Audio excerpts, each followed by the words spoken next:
people in support of good old Donald Trump. I guess the former CNN anchor is still shell-shocked by the idea that voters actually have their own opinions and feelings. So let's go ahead and pull up this video. And by the way, when you watch the end part of this video, it's pretty much apropos how all these quote unquote pundits, these actors, these journalists at CNN or MSNBC really feel about this whole election cycle. Don't worry, it's pure gold indeed. So let's pull up this video here. We're here in Jersey, Atlantic City. Who do you support? Trump. I plead the fifth. Trump for the win. Tell me why. I can't really call that right now, but I just feel like she's not good for president. She's good vice, but not for the actual lead role for the country. Does it have anything to do with being a woman? No. Why do you ask that question like that? No, because I feel like women, nah, you're not going to give me that. Your money's on Harris. Yeah, Who do you want? Trump. Why don't you like Harris? She doesn't have any experience. She's She the was vice with president. Biden. She's a senator. Yeah, No. But what has she accomplished as VP? Well, wait a minute. Hold on. She's actually accomplished quite a lot, actually. And I think this is a perfect timing to show you guys the Hard Lens Media Twitter account, because we actually posted some Coca-Cola classics on our Twitter account, and we decided to go back in time, not only 6 months, but 2 years ago and 3 years ago. So I think it's only fair that we bring this up here, because what has Kamala Harris truly accomplished? What has she really done in regards to her record? So first of all, let's pull up this tab right here. So we posted this yesterday. 3 years ago, Vice President Kamala Harris says, "Be ready for water wars." I know, yes, it's an old school Coca-Cola classic Hard Lens Media video. And of course, we have another one 3 years ago. Kamala once again lies, and adult actress called her out in depth. Stuttered out right there. In depth. So check that video out. Hold on. 2 years ago, ex-staffers say Kamala is a bully. All right, well, she's accomplished that, hemorrhaging staffers. I mean, you had like what? Out of a staff of 43, only 4 or 5 remained. And then, of course, this was 6 months ago. Kamala Harris, Democrats' hypocrisy, bans 2 Muslim women from campaign event in Las Vegas. That's right. We made this video 6 months ago. What has Kamala Harris accomplished? Well, pretty much lowering her approval rating. That's far below Joe Biden, especially when she was VP. It wasn't too long. Wait, hold on. She's actually accomplished a few other things. She's made corporate media systematically try and make people forget just how bad of a VP she truly was. no. She had no experience. Well, I want Donald Trump. I just feel we need somebody that has a stronger background with the military and the world in general. She was a prosecutor and an attorney general. Yeah. To also withhold evidence that kept an innocent man on death row. Not life row, death row. Senator and the vice president. You're in a gambling town. Who's your money on? I'm going to support the Democratic Party, but I mean, Trump looked like he got it in the bag right now. 4 years ago, it was a lot better. I made a lot more money than I do now. I know you feel that way, but that's not actually what the record shows. The economy is actually better under Biden. No, I'm serious. That's what the facts show. Okay, you know what? I used to work at CNN. Oh, no, that's not because I watch CNN. Trump or Harris? Trump. That's who's going to win. That's who's going to win. Who you support? I support Trump. All the people that came to this country legally, it's not fair that they're letting all 10,000 to 15,000 people or 20,000 people here illegally. Have you seen San Diego? Yeah. They're coming off the boats, off the water right here, off the ocean. Did you know Biden was flying them in? Did you know Biden was flying them in? You didn't know that? What do you Canadians think? See, some tells me that Don Lemon just systematically was picking people that he thought he could loom over and be intellectually superior over. But there's a lot of people that are very upset in regards to how Biden and Kamala have handled the economy, have handled the nation. And look, we here at Hard Lens Media did warn everybody after the 2020 election that, of course, Donald Trump was going to return. And now that he's the nominee, there's a super fast rush to try and stop him. Now, again, voter turnout, enthusiasm is going to be key. And I'm going to say this, it's 50-50. It all depends on who can get most of their supporters, voters, out to vote for them. But just remember, folks, no matter who sits in the White House, you don't have a seat at the table. Think about what's going on. Oh, now this part was funny. Canada, what do you think about us? Now, Canada, you don't have room to talk because your politicians are screw-ups too. Okay? You guys got some problems up north too. You didn't know that? What do you Canadians think about what's going on here? We think you're all nuts. We're just watching from afar and just enjoying the show. And of course, it's a perfect way to end this segment, right? Well, we're not going to end the segment yet because we got a couple more follow-up videos here. You have good old Don Lemon gambling away his feelings. Don't worry.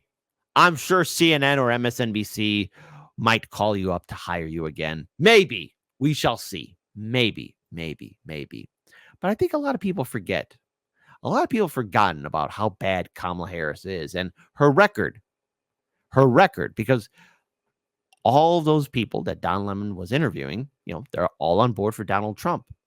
And the thing is, folks, we just can't forget how bad her campaign truly was. Case in point, this video here. Let's play it. How Kamala Harris's campaign unraveled. They obtained the resignation letter of the Harris campaign state operations director, who is now joining the Bloomberg campaign. She wrote, "It is unacceptable that with less than 90 days until Iowa, we still do not have a real plan to win. Our campaign for the people is made up of diverse talent, which is being squandered by indecision and a lack of leaders who lead."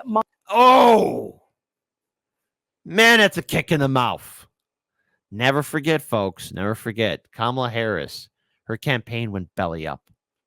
And I think a lot of people forgot how irrelevant she was. Even Marianne Williamson lasted longer than her during the 2020 Democratic primary. Molly, that is rough stuff. You wrote a fantastic cover story on Kamala Harris about a month ago or so. I'm sure based on what your reporting has been, a lot of this isn't really a surprise to you. No, what's a surprise is that she has failed to turn it around despite literally months and months and months of hearing this kind of frustration. And you hear it, it's reporters, it's people inside the campaign, it's people outside the campaign. It's pretty much every voter that you meet on the campaign trail who goes to see her. And the common theme is people want to like her, and then she doesn't close the deal. She's not able to articulate a consistent and compelling message that makes those voters who show up for her, who are interested in what she's selling, that makes them decide, yes, this is the candidate I can commit to. And the Time story and a Post story today have really laid out this frustration, especially within her team, that she hasn't been able to make those decisions. And she's been all over the place in terms of message. Here's a clip to show some of her kind of all over the place messaging. Gee, video from 2020. Kamala Harris's messaging is all over the place. It's a good thing Democrats got that fixed for this election cycle, right? Oh, wait, no, they didn't. Truth, justice, decency, equality, freedom. Our mother would sit up trying to figure out how to make it all work. That's something most Americans know all too well. And that's what my 3 a.m. agenda is all about. He's tearing us apart. She'll bring us together. This is Trump. And in every possible way, this is the anti-Trump. Oh, 2020. You were such an interesting year. Who would ever think we'd have a click, copy, paste version of the 2020 election cycle made real again in 2024? Now, again, Biden has dropped out, but we still get the same old slop. Hold on, let's actually rewind that again, because here's Trump, the orange boogeyman. Woogie, boogie, boogie. Don't worry, folks. Trump isn't underneath your bed just yet. This is Trump. That's Trump. And in every possible way, this is the anti-Trump. The anti-Trump. Oh, the anti-Trump. It's got to be Kamala. And now to one of the messages is she's the one who can bring back the Obama coalition in the way that Obama had it in 2007. Yeah, they've tried out a number of different messages over the past several months and just tried to see what is stuck. And it's been difficult to follow her campaign because there have been so many different messages. And one of the biggest debates that she's having internally is whether she wants to be sort of this progressive, left-wing California liberal, or whether or not she wants to be more of a moderate. And both of those lanes are currently clogged up. And the fact that she's kind of vacillating between the two of those makes it difficult for any voter to stick to her when there are so many other options. And Julie, this was a policy-heavy campaign, I think, in a way that some folks who got in didn't necessarily predict and maybe weren't ready for. And she has had issues with some of her policies. Right. And some of this goes back to the candidate herself. I mean, they have tried out a lot of different messages and a lot of different strategies. But as Molly said, it is her lack of ability to stick to one policy prescription, one set of policy issues that she really wants to be her trademark that has put her where she is today. Yeah, for her, it seems like it's do or die Iowa. So we'll see. Yeah. Well, here's the thing from what we've learned 4 years ago. She didn't make it to Iowa. And this video segment was from 2020. But does anyone even remember Kamala Harris's campaign? It was nothing more than a fart in the wind. But I think it's important that we need to realize that when you bring this kind of constructive criticism to liberal Democrats, to those diehard vote blue no matter who people, they're quick to dismiss you. They're quick to silence you. They're quick to tell you that you are ignorant, that you are not aware of just how dangerous Donald Trump is. However, folks, something tells me that there's a very good chance, and again, it's 50-50, that a lot of the vote blue no matter who people are in for a rude awakening, and we could see a repeat of the great meltdown in 2016. Because the way you have liberals talking down to voters, it's not going to work. And I remember the bullying tactics that the vote blue no matter who crowd did in 2020. Something tells me that they're not going to like being smacked in the mouth. Now, I want to pull up this video here as a palate cleanser, because this is a woman who is supporting Trump and is hearing a liberal talk down to them. Let's play it. They're never going to let you in the club, okay? And you like the movie Django, you are the character of Samuel L. Jackson. I don't know the exact terminology, but not Uncle Tom, but Uncle Tommy, or you were a complete sellout. Okay, so first of all, liberals, that's not how you're going to get people to your side, okay?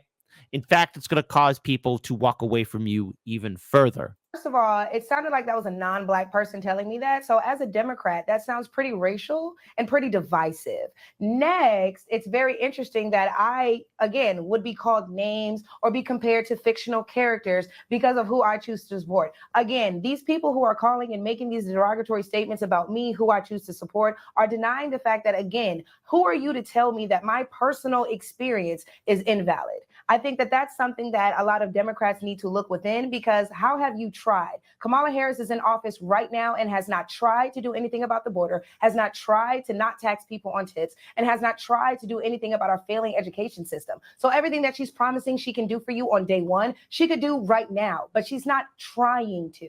So that's something to for some Dems to take home. So are you telling me that with all the Black wealth that exists here in Atlanta, with all the Black millionaires that live here in Atlanta, why in the world do 92% of APS students are illiterate?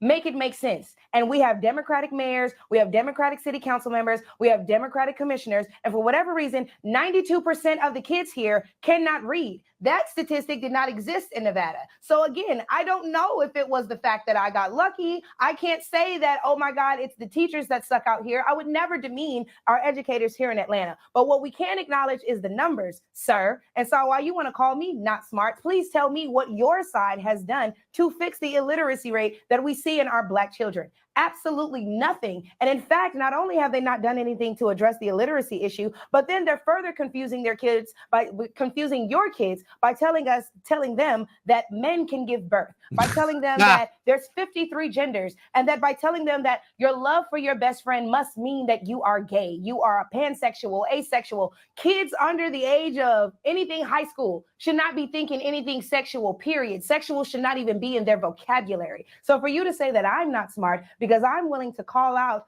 all of the degeneracy that exists within our current education system only points to your lack of intelligence and your lack of initiative to actually do something in regards to saving our children and saving our schools. Damn, that was a smack in the mouth to a liberal. And see, a lot of liberals don't like being talked down to like that. So the reason why I'm playing these videos is because it's showing just how much of a failure Kamala Harris is in regards to getting her messaging out. It's also showing for the fact that a lot of liberals, a lot of latte drinking liberals, are their own worst enemy. And as we continue to push forward during this convention and even afterwards, there's going to be a panic mode that's going to be happening pretty soon because, again, when voters get to remember who Kamala Harris is, the more she talks, the less people will like her. Now, we covered that in the 2020 election cycle. And not to mention, as soon as Kamala became VP, her approval rating kept on falling lower and lower and lower.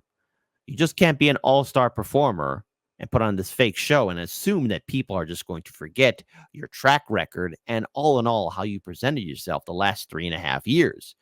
I want to pull up a final video for this segment because look, folks, there's going to be a lot of vote blue no matter who people that are going to be easily triggered, that are going to be upset that voters are actually thinking for themselves and actually people are not in a full-blown panic about Donald Trump. I'm not worried about a second Trump presidency. I'm more concerned about it, and that is, are we going to have people finally step up and realize that no matter who sits in the White House, Goldman Sachs, Wall Street, the big banks, all these corporations are going to have the final say at the table. Like, we don't have a seat at the table.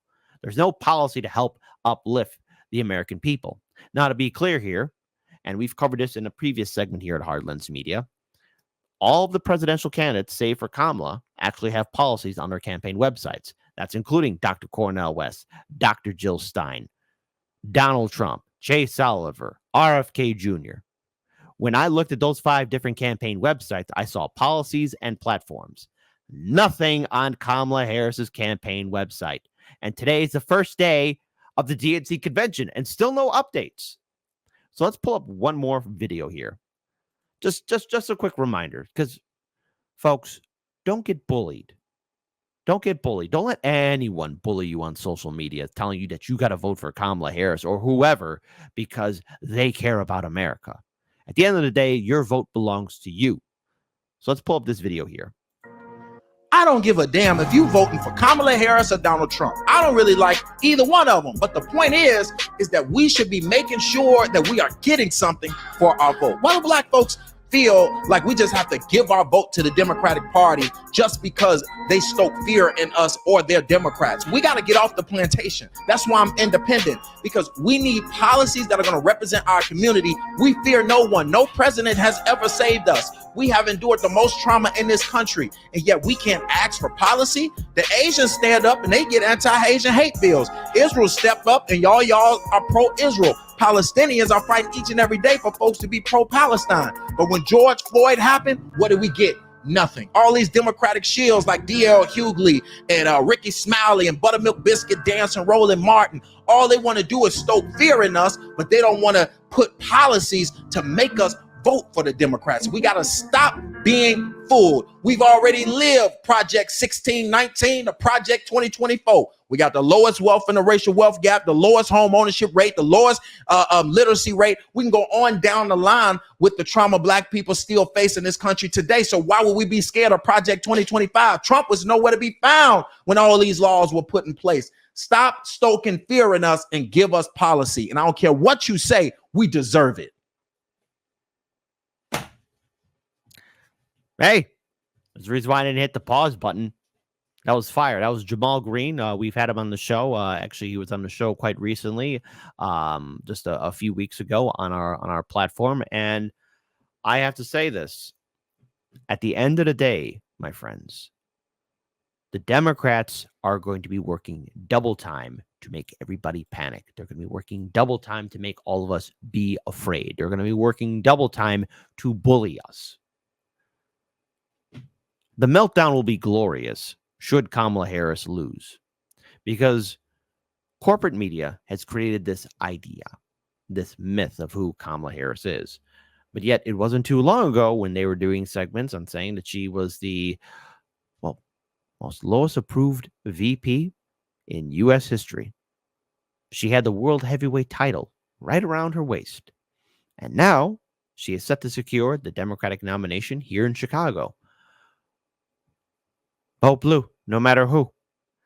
You know, the way you talk down to voters, it's going to be remembered. And I do encourage people to, you know, go back in time and actually time travel and check out, you know, some previous articles and segments. That's if you could still find them if they weren't scrubbed away off the internet.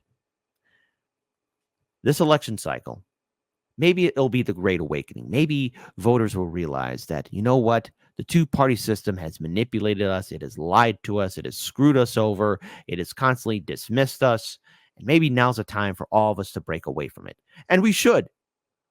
We should, because voters here in this country deserve better.